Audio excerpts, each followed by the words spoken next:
ఓం శ్రీ గురుభ్యో నమ. ఓం శ్రీ మాత్రే నమ. సూర్య భగవానుడు రవిగ్రహము జూన్ 15వ తారీఖు నుండి జూలై 16వ తారీఖు వరకు కూడా మిథున రాశిలో బుధుడి యొక్క క్షేత్రంలో 365 రోజుల తర్వాత, సంవత్సర కాలం తర్వాత మళ్ళీ ఈ సూర్య భగవానుడు బుధుడి యొక్క క్షేత్రంలో నెల రోజుల పాటు ఉంటున్నాడు. రవి ఉద్యోగ కారకుడు, ఆరోగ్య కారకుడు. అంటే హెల్త్ ఈజ్ వెల్త్ అన్నారు, హెల్త్ ఈజ్ గ్రేట్ లక్ అన్నారు. అంటే ఉద్యోగం బాగుండాలి, ఆరోగ్యం బాగుండాలి, కీర్తి ప్రతిష్టలు రావాలి, గౌరవ మర్యాదలు పెరగాలి, మెడికలు అలానే వైద్య వృత్తికి కారకుడు రవి. ఇన్సూరెన్స్లు వీటన్నిటికి కూడా కారకత్వాన్ని వహించే సూర్య భగవానుడు ఏ విధంగా ఉండబోతున్నాడు? ఎందుకంటే సూర్యుడికి ఇక్కడ మిథునము రాశి అనేది చాలా మంచి రాశి, మిత్రరాశి అని చెప్పుకోవచ్చు. ఆ మిత్రరాశిలో సంవత్సరం తర్వాత మళ్ళీ ఆ బుధుడి యొక్క క్షేత్రంలో ఉండటం వల్ల ఎలాంటి వ్యాపార సంబంధమైన విషయాలు కానీ, ఆరోగ్యపరంగా కానీ, ఉద్యోగపరంగా కానీ గోచారీత్యా ఏ విధంగా ఉండబోతుందో ఒక్కసారి మనం తెలుసుకుందాం. మేషాది ద్వాదశ రాశుల వాళ్ళకి ఎలాంటి ఫలితాలు జరగబోతున్నాయో మనం తెలుసుకుందాం. మిథున రాశి వారికి ఏ విధంగా ఉండబోతుంది? మిథున రాశి వారికి ఇక్కడ అధిక శ్రమ, ఆ శ్రమకి తగ్గట్టుగా వీళ్ళకి ఇబ్బందులు కలిగే అవకాశాలు ఎక్కువ ఉంటాయి. విదేశాలకు కూడా వెళ్ళే ఆలోచనలు ఉంటారు, కానీ వాయిదాలు పడి పోస్ట్ పోన్ జరిగే అవకాశాలు ఎక్కువ ఉంటుంది. వృధా సంచారం, అనారోగ్యము, వేళ తప్పిన భోజనము. ఎందుకంటే మిథున రాశి వాళ్ళకి ఏమిటంటే జన్మంలో రవి ఉంటాడు. ఎలాగా? మిథునం, కర్కాటం, సింహం తృతీయాధిపతి అయిన రవి జన్మంలో ఉండటం వల్ల కొద్దిగా బంధుమిత్రులతో కలయిక విషయంలో కొంత శ్రద్ధ పెట్టాలి. అధిక శ్రమ, ఆర్థిక ఇబ్బందులు రాకుండా చూసుకోవాలి. విరోధ భావాలు కలగకుండా, ఉష్ణ ప్రకోపము, తలపోటు సమస్యలు కలిగే అవకాశాలు, అన్ని పనులలో వాయిదాలు పడటం, దగ్గరికి వచ్చినట్టు వచ్చి పనులు వాయిదాలు పడే అవకాశాలు ఎక్కువ ఉంటాయి. అందువల్ల ఎవరితోడు అనారోగ్యము, దీర్ఘకాలిక వ్యాధులు ఉన్నవాడు కూడా జాగ్రత్త ఉండాలి. ఉద్యోగపరంగా ఒత్తిడి, అన్ని రహస్యాలందరికీ చెప్పడం వల్ల కూడా మీకు ఇబ్బందులు కలిగే సూచనలు ఉంటాయి. ఇలాంటి విషయాల్లో కొద్ది జాగ్రత్త పడాలి. నేను కొన్ని పరిహారాలు చెప్పబోతున్నా, ఆ పరిహారాలు మీరు పాటించండి. ఇవన్నీ కూడా గోచారరీత్యా చెప్పబడే ఫలితాలు అంటారు. అంటే this is the transit system అంటారు. బర్త్ చార్ట్కి ట్రాన్సిట్ సిస్టానికి లాట్ ఆఫ్ డిఫరెన్స్ ఉంది. గోచారాన్ని కూడా చూసుకోవాలి.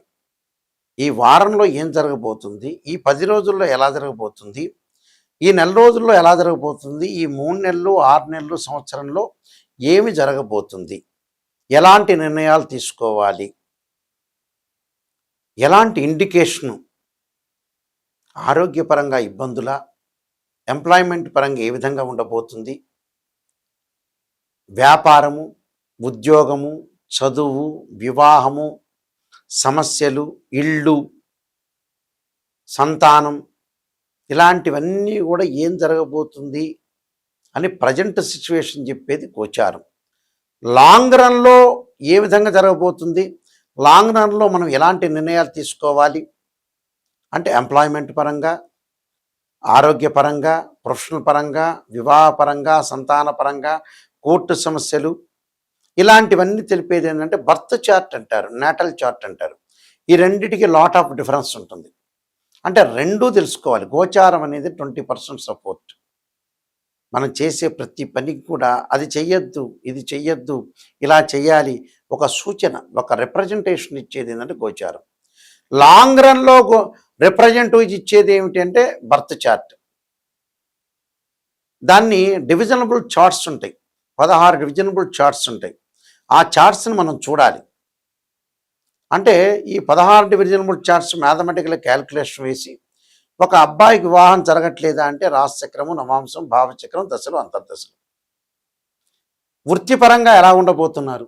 రాశిచక్రము, దశమాంశచక్రము, భావచక్రం, దశలు, అంతర్దశలు. సంతానం కలగట్లేదా, కలుగుతుందా అంటే రాశిచక్రము, భావచక్రము, అలానే సప్తమాంశము, దశలు, అంతర్దశలు. ఇలాగ డివిజనబుల్ చార్ట్స్ని అనాలిసిస్ చేయాలి. దానితో పాటు డిగ్రీలో అనాలిసిస్ చేయాలి. ఎగ్జాంపుల్ కొన్ని గ్రహాలు ఎలా ఉంటాయంటే కొన్ని డిగ్రీల వరకు నీచ, కొన్ని డిగ్రీల వరకు పరమనీచ, కొన్ని డిగ్రీల వరకు ఉచ్చ, కొన్ని డిగ్రీల వరకు సాధారణ స్థితిలో ఉంటుంది. అది శత్రుక్షేత్రంలో ఉన్నారా, మిత్రుక్షేత్రంలో ఉన్నారా, ఏ విధంగా ఉండబోతుందో తెలుసుకోవాలి మనం. అలానే ద్వాదశ భావాధిపతులను కూడా అనాలిసిస్ చేయాలి. రాస్యాధిపతి వేరు, భావాధిపతి వేరు, ఆ గడిలో ఉన్న గ్రహము వేరు. భావాధిపతి అంటే ఇంటి ఓనర్, రాస్యాధిపతి అంటే ఏమిటంటే బిల్డర్, ఇల్లు కట్టినవాడు. ఆ గడిలో ఉన్న వ్యక్తి ఏంటంటే అద్దెకు ఉన్నట్టు, టెనెంటు అని అర్థం. అంటే ఇవన్నీ కూడా ఎందుకు చెబుతున్నా అంటే మీకు అవగాహన అనేది చాలా ఇంపార్టెంట్. అంటే అవగాహన చేసుకున్నామనుకోండి మనకు నిజమైన రిజల్ట్ తెలుసుకుంటారు. ద్వాదశ భావాలకు అధిపతులు ఉంటారు. తనుభావానికి రవి అధిపతి. మన క్యారెక్టర్ ఎలా ఉండబోతుంది అంటే అది లగ్నము అని అర్థం. ద్వితీయ భావానికి గురువు అధిపతి, అంటే ధనము, వాక్కు, కుటుంబానికి సంబంధించింది. తృతీయ భావానికి సోదరుల మధ్యలో అనుబంధ బాంధవ్యం ఏ విధంగా ఉండబోతుంది. చతుర్థ భావం అంటారు తల్లి యొక్క స్థానం, ప్రాథమిక విద్యకి సంబంధించిన స్థానం అని అర్థం. ఏ విధంగా ఉండబోతుంది అది దానికి ఆ భావాధిపతి చంద్రుడు, బుధుడు. పంచమ భావాధిపతి సంతానం, సంపద ప్రదం అన్నారు. గురువు బాగుండాలి, ధనం బాగుండాలి, యశస్సు, కీర్తి ప్రతిష్టలు పెరగాలి. అంటే ఏమిటి, పంచమ భావం కూడా బాగుండాలి. సంతానం సంపద ప్రథం అంటారు. ఎంత డబ్బులు సంపాదించినా పిల్లలకి ఇవ్వటానికేగా. పంచమ భావకారకుడు గురువు ఎలా ఉన్నాడు. షష్టమ భావకారకుడు శత్రువులు ఉన్నారా, మిత్రులు ఉన్నారా, బంధువులు ఈ రోజు ఉన్న వాళ్ళు రేపు మారిపోతారు ఆటోమేటిక్గా. ఎవరిని నమ్మకూడదు. ఈ రోజున్న విషయాలు రేపు ఉండవు గ్యారంటీగా, అది 100% షూర్. ఎల్లకాలం కూడా, ఎందుకంటే మనిషికి బ్రెయిన్ మెచ్యూరిటీ వాల్యూస్ పెరగవు.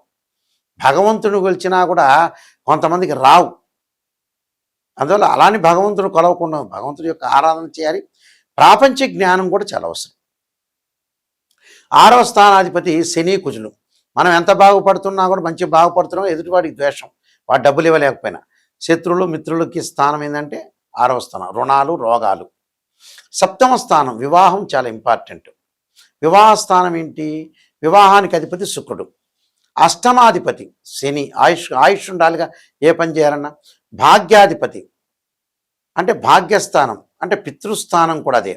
రవి, గురువులు శాసిస్తుంటాయి. భావాధిపతులు రవి, గురువులు. అలానే ఇక్కడ దశమ స్థానం అంటే రవి, బుధుడు, గురువు, శనులు అనుకూలంగా ఉండాలి. లాభస్థానం గురువు, వ్యయస్థానం శని. అంటే ఎంత డబ్బులు వచ్చినా కూడా ఖర్చు చేయకూడదుగా, కొంత పొదుపు పాటించాలిగా. ఇది భావాధిపతులు. మళ్ళీ రాస్యాధిపతులు వేరే ఉంటాయి, ఆ గ్రహాల్లో ఉన్న టెనెంట్. ఇలాంటివన్నీ కూడా ఆస్ట్రాలజీ పరంగా తెలుసుకోవాలండి. ఏది పడితే అది చెప్పటం, ఏదో మీకు అనుగుణంగా జ్యోతిష్యులు చెప్పటం, వాళ్ళకి మీరు చెప్పినట్టుగా పొగడండి అని చెప్పటం, దానివల్ల ఆస్ట్రాలజీ పరంగా చూపించుకోవడం అనవసరం. నాట్ నెససరీ అని చెప్పు, నో నీడ్ అని చెప్పచ్చు. నిజంగా నెగిటివ్ అనేది తెలుసుకుంటే ఆ నెగిటివ్ని పాజిటివ్ చేసుకోవటం ఎలాగా, జీవితంలో ఆరోగ్యపరంగా ఇబ్బందులు కలుగుతున్నాయి జాతకంలో తెలుసుకుంటే ఆ ఆరోగ్యాన్ని మనం ఓవర్కమ్ చేయగలుగుతాం. మీరు డబ్బులు ఖర్చు పెట్టబోతున్నారు, డబ్బులు చేజారిపోతున్నాయి అంటే చేజారిని ఇవ్వకుండా చేసుకోండి అని చెప్పే ఇండికేషన్ గోచారం, జాతకం కూడా. అంటే ఇవన్నీ తెలుసుకోవాలి. వివాహపరంగా ఇబ్బందులు కలగబోతున్నాయి జీవితంలో అంటే దానికి రెమెడీను, తర్వాత చాలా జాగ్రత్తగా అనుసరించి సంబంధాన్ని చూడటం, కోర్టు సమస్యలు రాబోతున్నాయి అని తెలుసుకుంటే చాలా జాగ్రత్తగా ముందుగానే మనం జాగ్రత్త పడే అవకాశాలు ఎక్కువ ఉంటుంది. అలా సంతానం కలగట్లేదంటే సంతానపరంగా ఎలా ఉండబోతుందని తెలుసుకోవాలి. అంటే ఇవన్నీ ఎంప్లాయ్మెంట్ కానీ, బిజినెస్ పరంగా కానీ, బిజినెస్లో పెట్టుబడులు పెట్టచ్చా లేదా అనేది కూడా తెలుసుకోవటం కూడా జాతకమే. అందువల్ల జాతకాన్ని క్లియర్గా అనాలిసిస్ చేస్తే చాలా మంచిది. ఫార్ములా నెంబర్ 1లో నెగిటివ్ని పాజిటివ్ చేసుకోవటం ఎలాగా అంటే నెగిటివ్ జాతకాన్ని మనం తెలుసుకోవాలి. తెలుసుకొని మనం దాన్ని ఓవర్కమ్ చేయటం ఎలా తెలుసుకోవాలి. అలానే ఫార్ములా నెంబర్ 2, 3 కూడా ఉంటాయి. 2, 3 అంటే నిజాన్ని తెలుసుకోవటం ఫార్ములా నెంబర్ 2. ఫార్ములా నెంబర్ 3 ఏమిటంటే మనం అసత్య ధోరణిలో ఉండకూడదు, మనం మోసం చేసుకోకూడదు. మనం మోసం చేసుకోవటం వల్ల నష్టం జరిగే అవకాశాలు ఖచ్చితంగా ఉంటాయి. ఎందుకంటే సత్యదూరం అంటారు. మనల్ని మనం మోసం చేసుకోవటం వల్ల ఏం తెలుస్తుంది మనకి, మనమే నష్టపోయేది. ఒక ఆస్ట్రాలజర్ని అప్రోచ్ అయినప్పుడు నిజాన్ని చెప్పండి గురువు గారని నేను చెప్పాలి. నేను చాలా number of astrology books writer కూడా. రాజమండ్రి మోహన్ పబ్లికేషన్ వారి దగ్గర నేను చెప్పబోయే పుస్తకాలు దొరుకుతాయి, మా దగ్గర కూడా లభ్యమవుతాయి. అక్కడ కాలసర్పయోగము, కాలసర్పయోగ చంద్రిక, రాహుకేతులు, ఛాయాగ్రహాలు, పుత్రగణపతి వ్రతము, జాతక చంద్రిక, వివాహ మార్తాండము, స్వప్నశాస్త్ర ఫలదీపిక, సర్వదేవతా గోత్రులు పార్ట్ 1 పార్ట్ 2, నవగ్రహ దోషాలకి దశమహావిద్యల యొక్క అమ్మవారి యొక్క పారణాలు, అలానే బృహత్ పరిహార సింధు, ఇలాంటి నెంబర్ ఆఫ్ ఆస్ట్రాలజీ బుక్స్ రాశాను నేను. మా వెబ్సైట్ www.nayakanti.com, nayakanti.in. ఎందుకంటే మేము వంశపారంపర్యంగా చెప్పేవాళ్ళం. మా నాన్నగారు కూడా శ్రీశైలంలో ప్రధాన పురోహితులుగా ఉన్నారు. వారు కూడా ఇంటర్నేషనల్ ఆస్ట్రాలజీలో మెంబర్ కూడా. అంటే మా గ్రాండ్ ఫాదరు మా వంశమంతా కూడా ఆస్ట్రాలజీ పరంగా ఉన్నవాళ్ళని రీసెర్చ్ చేసిన వ్యక్తులు మేము. అంటే నిజాన్ని తెలుసుకుంటే మిమ్మల్ని నేను సేవ్ చేయగలుగుతా.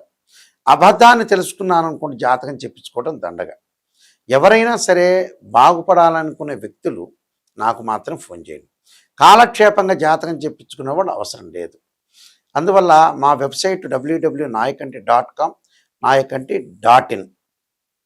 అయితే ఇవన్నీ కూడా జాతకపరంగా రవిగ్రహం అనేది మన జాతకంలో దోషం ఉందంటే మాతాంగి దేవి యొక్క ఆరాధన చెయ్యాలి. ఆదిత్యాయుధ్నే సహస్రమూర్తాయ ధీమే తన్నో సూర్య ప్రచోదయాత్, ఆదిత్యాయుధ్నే సహస్రకిరణాయ ధీమే తన్నో సూర్య ప్రచోదయాత్ అనే మంత్రాన్ని అగ్నిదేవుణ్ణి ఆరాధన చెయ్యండి. రుద్రుణ్ణి పరమేశ్వరుని ఆరాధన చేయండి. తత్పురుషాయుధ్నే మహాదేవాయ ధీమే తన్నో రుద్ర ప్రచోదయాత్ అనే మంత్రాన్ని గోధుమలు, ఎర్రని వస్త్రము, ఎర్రని పూలు, ఎర్రని గొడుగు, ఎర్రని వస్తువులు బ్రాహ్మణుడికి దానం చేయండి. గోధుమతో ఉన్న ప్రసాదాన్ని ఆదివారం రోజున దేవాలయంలోకి ఇచ్చి భక్తులందరికీ కూడా వితరణ చేయమని చెప్పండి. సూర్యభగవాన్ని ఉషాఛాయా సమేత సూర్యభగవాన్ని ఆరాధన చేయండి. ఇంకా వివాహం కాని వ్యక్తులు ఎవరైతే ఉంటారో ఉషాఛాయా సమేత సూర్యనారాయణ స్వామి యొక్క కళ్యాణం చేయటం వల్ల కూడా మంచి సుఫలితాలు జరిగే అవకాశాలు ఖచ్చితంగా ఉంటాయి. కాబట్టి ఇలాంటివన్నీ కూడా చాలా జాగ్రత్తగా అనుసరించి ముందుకెళ్ళండి. మీ అందరికీ కూడా శ్రీ పరమేశ్వరుడి యొక్క అనుగ్రహం ఉండాలని ఆశిస్తూ సర్వే జనా సుఖినో భవంతు.